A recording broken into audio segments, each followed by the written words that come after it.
war degdega Mareykanka iyo Ingiriiska ayaa cunaqabateyn cusub ku soo rogay dalka Iiraan. Waxaa lagu dhawaaqay in Mareykanka iyo Ingiriisku ay cunaqabateyn hor leh ku soo rogeen Iiraan kadib markii ay ku weerartay dalka Israa'iil diyaaradaha aan duuliyaha lahayn iyo gantaalada ridada dheer leh. Mareykanka ayaa ku dhawaaqay inuu cunaqabateyntan ku soo rogay 16 qof iyo 2 hay'adood oo la xidhiidha kuwa soo saara diyaaradaha aan duuliyaha lahayn ee dalka Iiraan.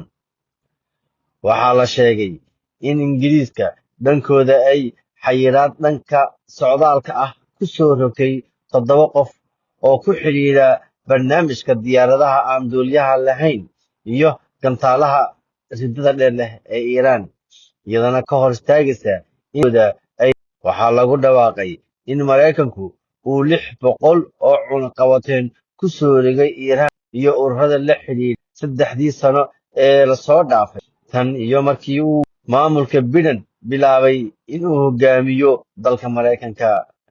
Warbaahinta BBC-da ayaa muujinaysa in England ay 400 oo cunaqabateyn ku soo rogtay Iiraan.